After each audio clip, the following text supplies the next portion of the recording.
Have you ever faced a problem so big it felt completely impossible? A challenge so huge, you didn't even know where to begin? Today, we're diving into a story about exactly that, a story of impossible odds, overwhelming need, and a miracle that still echoes through time. Imagine this: a vast, rolling hillside near the Sea of Galilee, bathed in the warm, golden light of late afternoon. A massive crowd, more than 5,000 men, not even counting women and children, are gathered. They've been there all day, drawn by the presence of one man, Jesus. He's been teaching them, healing their sick, and offering them a hope they've never known. The air is thick with anticipation and wonder. But as the sun begins to dip towards the horizon, a very practical problem arises. The disciples, ever watchful, see the weary faces and hear the distant rumbles of hungry stomachs. They approach Jesus, their expressions a mixture of concern and responsibility. "This is a remote place," they say, "and it's already getting late. Send the crowds away so they can go to the villages and buy themselves something to eat." It's a logical solution, the only sensible thing to do. But Jesus has a different lesson in mind. He looks at his disciples, a gentle challenge in his eyes, and turns to Philip. "Where shall we buy bread for these people to eat?"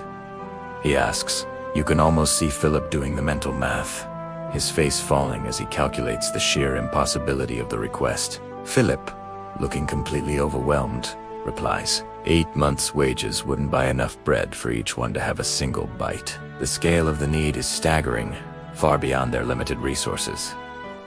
The problem isn't just big, it's insurmountable. Just then, another disciple, Andrew, steps forward. He's found a tiny glimmer of a resource, but it seems almost laughable in the face of such a massive crowd. "Here is a boy," Andrew says, gesturing to a young child with a small basket. "He has 5 small barley loaves and 2 small fish."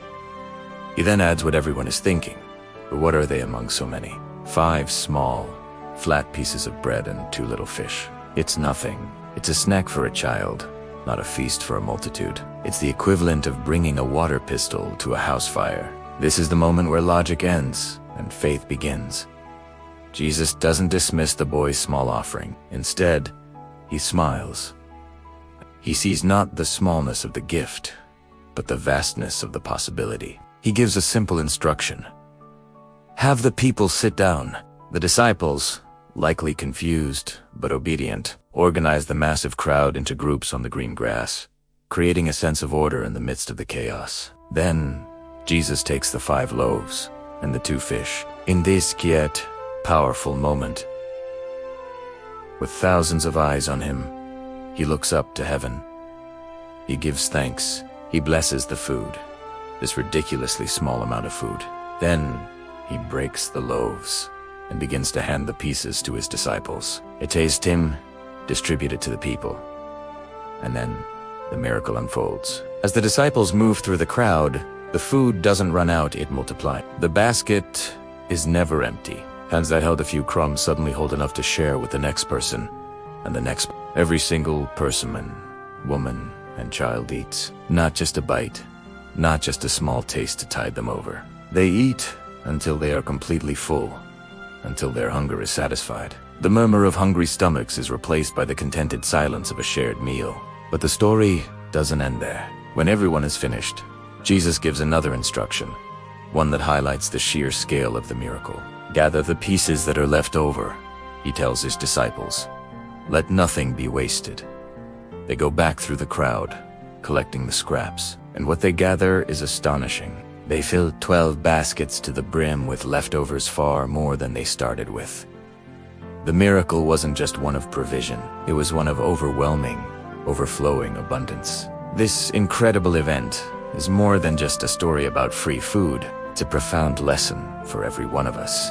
It teaches us that when we bring our not enough, our small talents, our limited resources, our seemingly insignificant offerings to God, He can multiply them in ways we could never imagine. That boy's lunch, so small and inadequate, became a feast for thousands because he was willing to give it. What's your 5 loaves and 2 fish? What small thing do you have that you feel is insignificant?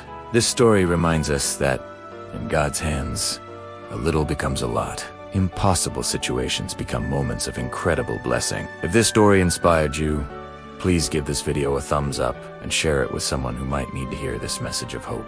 And do you indeed forget to subscribe to our channel for more lessons from the Bible that can transform your perspective. Thank you for watching, and we'll see you in the next video.